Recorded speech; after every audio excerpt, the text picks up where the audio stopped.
हम लोगों ने कल 3 क्वेश्चंस का पार्ट 1 देखा था। उसमें क्या होता है, राजा 3 प्रश्नों के जवाब ढूंढने की कोशिश करता है कि किसी कार्य को करने का सही समय क्या होता है, सही लोग कौन होते हैं और सही कार्य क्या होता है।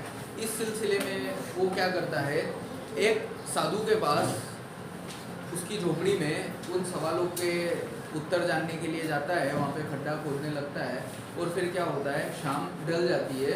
इसके बाद से हमको सेकंड पार्ट से हम लोगों को पढ़ना है। उससे पहले हम लोग वोकेब्स देखेंगे कि क्या क्या वोकेबलरी, क्या क्या जो कठिन शब्द है वो यूज हुए हैं। टर्न अराउंड का मतलब क्या होता है, पीछे मुड़ना। बियर्डेड का मतलब होता है दाढ़ी। टूवर्ड्स का मतलब होता है की तरफ। प्रेस्ड का मतलब होता है दबाना, प्रेस करना, दबाना। स्टमक का मतलब होता है पेट। ब्लड का मतलब होता है रक्त, खून। फ्लाइंग का मतलब बहना, फ्लोइंग, फ्लोइंग है। फ्लोइंग मतलब बहना, रक्त मतलब खून। फेंट का मतलब बेहोश हो जाना। रिमूव का मतलब हटाना। वाउंड है, वाउंड का मतलब घाव, जो चोट लगने से जो घाव पड़ जाता है उसको कहते हैं वाउंड। वॉश का मतलब धोना। कवर का मतलब ढकना। हैंकरचीफ का मतलब रुमाल, हाथ रुमाल, जो छोटा हाथ रुमाल होता है ना, हैंकरचीफ उसको बोलते हैं। रिड्रेस का मतलब एक और पट्टी लगाना, पट्टी के ऊपर एक और पट्टी लगाना। अंटिल का मतलब जब तक। ब्लीडिंग का मतलब खून बहना, जो खून बहता रहता है लगातार, उसको बोलते हैं ब्लीडिंग। फ्रेश का मतलब ताजा। कूल का मतलब ठंडा, वहीं से नाम क्या पड़ा, कूलर। कूल से शब्द बना कूलर, जो क्या करता है, कूल करने का काम करता है। कैरीड मतलब ले गया। वाउंडेड का मतलब घायल। वाउंड का मतलब घाव, उसी से शब्द बना वाउंडेड, घायल। लेट का मतलब लेटा दिया, सुला दिया। क्वाइट का मतलब शांत। फ्लोर का मतलब फर्श, ये जो फर्श लगी है ना इसको बोलते हैं फ्लोर। थ्रू का मतलब दौरान, के दौरान। अवोक, अवोक का मतलब क्या होता है, जागना। नींद से जब हम लोग उठते हैं तो उसको बोलते हैं हम लोग अवेक, तो उसी की ये सेकेंड फॉर्म है अवेक, अवोकन, अवोक और अवेकन। अवेकन। उसके बाद है सेवरल। सेवरल का मतलब क्या होता है, अनेक, बहुत सारे, अलग अलग। रिमेंबर, रिमेंबर का मतलब याद रखना।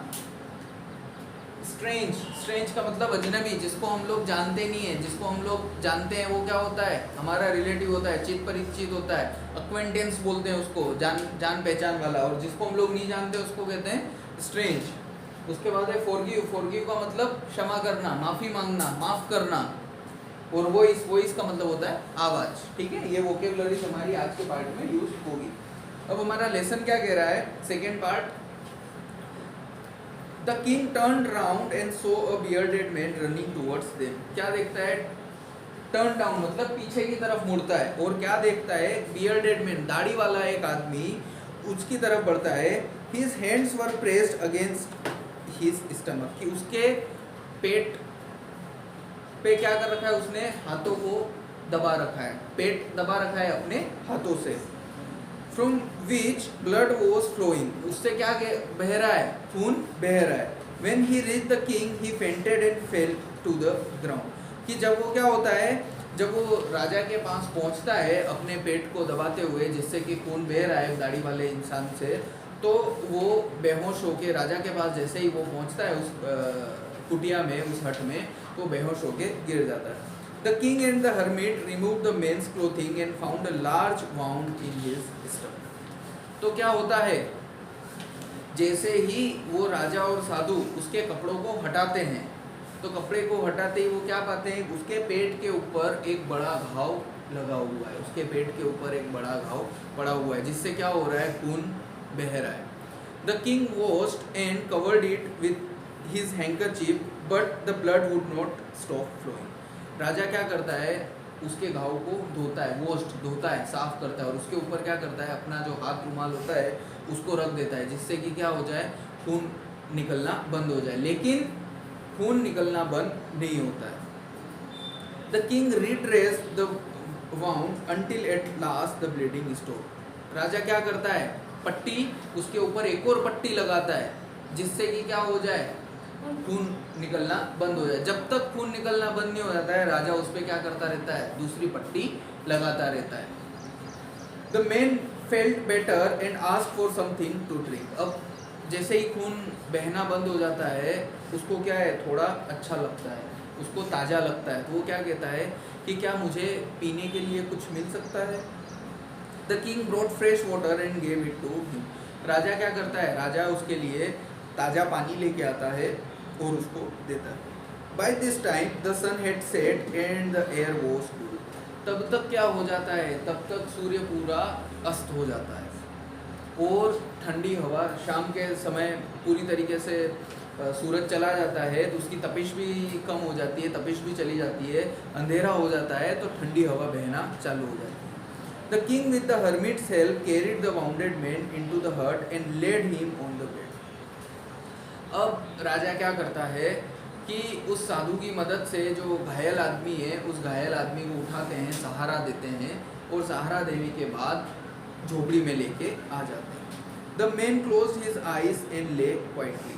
जब उसको बेड के ऊपर, बिस्तर के ऊपर सुला दिया जाता है तो वो घायल आदमी अपनी आंखें बंद कर लेता है और बिल्कुल शांत हो जाता है। The king tried by his walk and the work he had done lay down on the floor and slept through the night. अब क्या करता है, the king tired by his walk। एक तो क्या है, वो राजा को चलने की आदत नहीं होती है, वो चलता हुआ आता है उसकी झोपड़ी तक, वो घोड़ा दूर में ही छोड़ देता है और वहाँ से चलता हुआ आता है। फिर क्या करता है, वो खड्डा खोदने का काम करता है।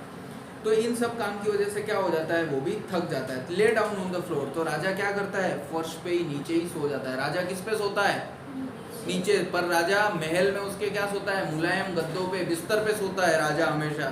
लेकिन आज झोपड़ी में थक जाने की वजह से क्या करता है, वो नीचे फर्श पे ही सो जाता है।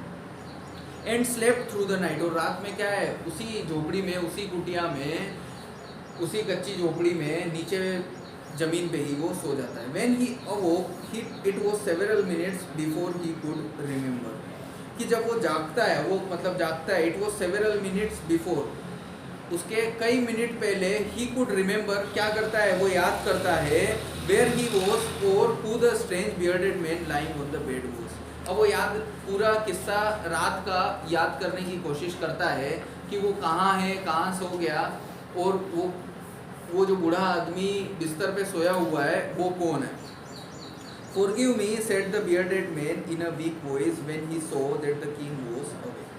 जब राजा जाग जाता है तो वो बूढ़ा आदमी, वो दाढ़ी वाला आदमी क्या करता है, राजा से क्षमा मांगता है। क्या कहता है कि हे राजा, मुझे आप माफ़ कर दीजिए,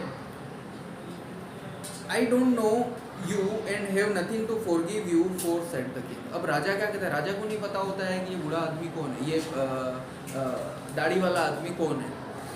तो राजा क्या कहता है उस दाढ़ी वाले आदमी से कि मैं तुम्हें नहीं जानता हूँ, मैं तुमसे कभी मिला नहीं हूँ, तुमको मैं किस बात की माफ़ी दूँ, तुमको मैं किस बात के लिए क्षमा करूँ, तुमने तो मेरे साथ कुछ गलत किया ही नहीं। You do not know me but I know you. तो वो दाढ़ी वाला आदमी क्या कहता है, बिल्कुल राजा जी, आप मुझे नहीं जानते लेकिन मैं आपको जानता हूँ। I am that enemy of yours who swore revenge on you because you put my brother to death and seized my property। अब वो दाढ़ी वाला आदमी क्या कहता है कि आप भले ही मुझे नहीं जानते हो लेकिन मैं आपको जानता हूँ और मैं आपका वो दुश्मन हूँ जिसके भाई को आपने क्या कर लिया था, मृत्यु दंड दे दिया था, जिसके भाई को आपने क्या कर दिया था, मरवा दिया था, जिसके भाई को आपने मरवा के और उसकी जो सारी संपत्ति थी उस संपत्ति को क्या कर लिया था, अपने कब्जे में। सीज्ड का मतलब उसको कैद कर देना, उसको अपने कब्जे में ले लिया था। I knew you had gone alone to see that hermit। मुझे पता था कि आप इस साधु से मिलने के लिए अकेले जा रहे हैं। And I made up my mind to kill you on your way home। तो मैंने क्या निश्चित कर लिया था कि आपको जब आप वापस घर की तरफ आएंगे तब मैं आपको मार डालूंगा।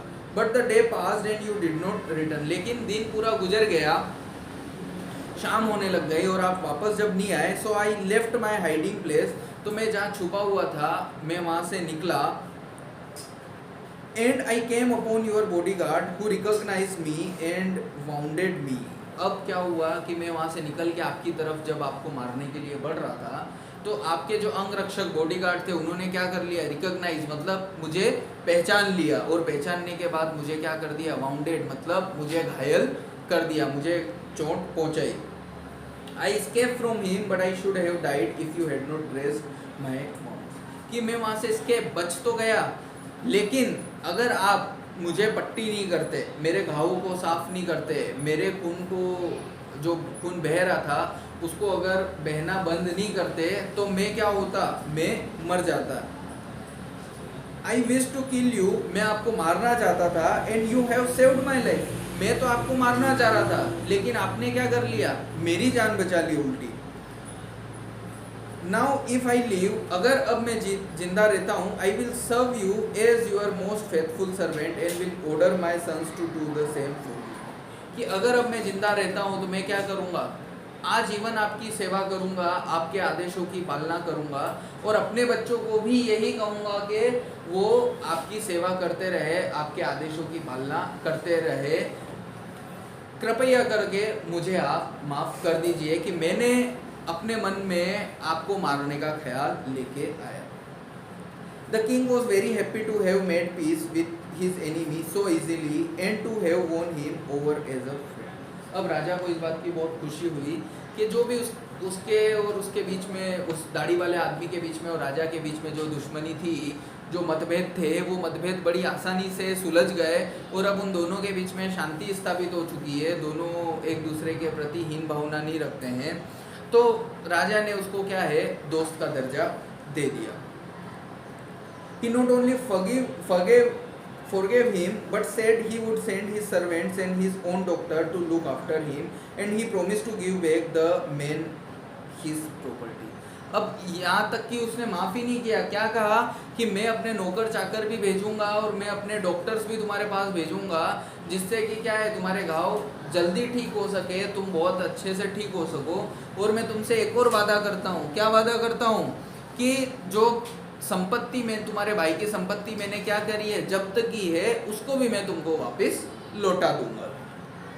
Leaving the wounded man, the king went out of the hut and looked round for the hermit। अब उसने उस दाढ़ी वाले आदमी को पीछे छोड़ा, उसको सारा वादा कर दिया, और वो झोपड़ी से बाहर निकलता है उस साधु की तलाश में। Before going away, he wished once more to get answer to his questions। कि वापस राजमहल जाने से पहले राजा ये सोचता है कि मैं साधु के पास जाऊं, और साधु के पास जाने के बाद वो साधु बड़ा बुद्धिमान है, तो मेरे जो प्रश्न हैं, मेरे जो सवाल हैं, 3 सवाल, उनके उत्तर अगर मुझे मिल जाते हैं तो मेरे लिए बड़ा ही अच्छा रहेगा। The hermit was on his knees sowing seeds in the beds that had been dug the day before. राजा क्या देखता है, राजा देखता है कि वो साधु आंगन में बैठा हुआ है अपने घुटनों के बल, और कल जो खड्डे उन्होंने बेड्स, कल जो खड्डे उन्होंने खोदे थे, उन खड्डों में वो क्या कर रहा है, बीज डालने का काम वो साधु कर रहा है। The king went up to the hermit and said, अब राजा उस साधु के पास जाता है और क्या पूछता है, For the last time I beg you to answer my question wisely। कि मैं अंतिम बार आपसे ये प्रश्न पूछना चाहता हूँ, अंतिम बार मैं चाहता हूँ कि आप मेरे प्रश्नों के जवाब दे दीजिए जो मैंने आपसे कल पूछे थे। You have already been answered, said the hermit, still bending down to the ground and looking up at the king as he stood before him। कि मैं तुम्हारे प्रश्नों के उत्तर क्या है, पहले ही तुम्हें अपने प्रश्नों के उत्तर मिल चुके हैं। वो अभी भी घुटनों के बल जमीन पे बैठा हुआ है और उन बीजों को खड्डों में डाल रहा है। How have I been answered? What do you mean? अब वो राजा क्या पूछता है, राजा पूछता है कि कैसे मेरे प्रश्नों के उत्तर मिल गए, मुझे कुछ समझ में नहीं आ रही है बात। Do you not see? replied the hermit। तुमको दिखाई नहीं दे रहा है क्या, साधु राजा को ऐसा कहता है। If you had not pitied my weakness yesterday and had not dug these beds for me, you would have gone away। कि अगर तुम्हें मुझ पे दया नहीं आती, और तुमने उन खड्डों को क्या किया होता, खोदने में मेरी सहायता नहीं की होती, तो तुम यहाँ रुकते नहीं और तुम क्या करते, यहाँ से चले जाते। Then that man would have attacked you and you would have wished you have stayed with me. और तुम जब यहाँ से जाते तो वो आदमी क्या कर देता, तुम पे हमला कर देता, और हमला कर देता तो तुम उस समय ये विचार कर रहे होते कि अगर मैं इस साधु के पास ही रुका रहता तो शायद मैं घायल नहीं होता, या शायद मेरी स्थिति ये नहीं होती। So the most important time was when you were digging the beds. तो तुम्हारे लिए जो सबसे सही समय था, सबसे उचित समय था, वो कौन सा था, जब तुमने मुझ पे दया करके और खड्डे खोदने का काम किया। And I was the most important man, and to do me good was your most important business। कि तुमने मेरे ऊपर दया की और मेरे ऊपर दया करते हुए तुमने खड्डे खोदने का काम चालू किया। तो तुम्हारा जो दूसरा प्रश्न है कि जो मेरे लिए सबसे महत्वपूर्ण व्यक्ति कौन है, तो महत्वपूर्ण व्यक्ति कौन हो गया, मैं हो गया। अगर तुमने मेरे ऊपर दया नहीं की होती तो तुम यहाँ से चले जाते, और चले जाते तो क्या हो जाते, घायल हो जाते। तो तुमको घायल होने से बचाने का काम किसने किया है, तुमको घायल होने से बचाने का काम मैंने किया है। Afterwards, when the man ran to us, the most important time was when you were caring for him, because if you had not dressed his wounds, he would have died without having made peace with you। और उसके बाद उचित समय क्या था, उचित समय ये था कि जब वो घायल आदमी, दाढ़ी वाला आदमी तुम्हारे पास आता है तो तुम उसकी देखभाल करते हो, उसके घाव पे मलहम पट्टी करते हो, उसको खून को बंद करते हो जिससे कि वो मरने से बच जाता है। तो ये तुम्हारे लिए सबसे सही समय रहा। अगर तुमने ऐसा ना किया होता तो क्या होता, वो तुमसे समझौता किए बिना ही मर जाता, अपने मन में ये मलाल लेके ही मर जाता कि राजा बुरा आदमी है। जबकि आज उसको क्या रियलाइज हुआ, आज उसको ये पता चला कि राजा तो बहुत ही बढ़िया आदमी है। So he was the most important man and what you did for him was your most important. कि वो तुम्हारे लिए अति महत्वपूर्ण आदमी बन जाता है, आवश्यक आदमी बन जाता है, और तुमने जो उसके लिए किया निस्वार्थ भाव से, तुमने उसके लिए जो काम किया वो तुम्हारे लिए महत्वपूर्ण काम हो जाता है। रिमेंबर देन, अब याद रखना, there is only one time that is important and that is now. कि तुम्हारे लिए जो बिल्कुल सही उचित समय है वो क्या है, अब प्रेजेंट समय में, वर्तमान समय में जो तुम काम करते हो वही तुम्हारे लिए क्या है, सबसे ज़्यादा महत्वपूर्ण है। It is the most important time because it is the only time we have any power to it. कि वही एक समय होता है जो हमारे लिए महत्वपूर्ण होता है, जिस समय हम क्या कर सकते हैं, किसी काम को कर सकते हैं। हम पास्ट में जाके किसी चीज़ को ठीक नहीं कर सकते। अगर आप छठी क्लास में नहीं पढ़े हो और आपके नंबर खराब आए हैं तो अब आप छठी में जाके वापस से पढ़ के और अपने नंबरों को नहीं सुधार सकते हो। या आप ये नहीं सोच सकते हो अभी मैं 7वीं में हूँ, अभी रहने दो, 8वीं में आऊँगा तब पढ़ूंगा। आप क्या कर सकते हो, अभी यही काम कर सकते हो कि मैं 7वीं में हूँ और मैं अच्छी मेहनत करूँ, अच्छी पढ़ाई करूँ और अच्छे नंबर हासिल करूँ। The most necessary person is the person you are with at a particular moment, for no one knows what will happen in the future and whether we will meet anyone else। और सबसे महत्वपूर्ण आदमी तुम्हारे लिए कौन है, तुम्हारे लिए सबसे महत्वपूर्ण आदमी है जो तुम्हारे साथ अभी है, जो तुम्हारे साथ प्रेजेंट में, क्योंकि भविष्य में तुम्हारे साथ क्या होने वाला है इसका अंदाज़ा तुमको नहीं है, या तुम उस इंसान से मिलोगे कि नहीं मिलोगे ये तुमको नहीं पता है। तुम घर पे रहते हो तो तुम्हारे लिए महत्वपूर्ण कौन हो गया, तुम्हारे मम्मी पापा, तुम्हारे भाई बहन हो गए। तुम स्कूल आते हो तो तुम्हारे लिए महत्वपूर्ण कौन हो गया, तुम्हारे दोस्त हो गए। तो जिनके साथ तुम अभी हो वही तुम्हारे लिए क्या है, महत्वपूर्ण है।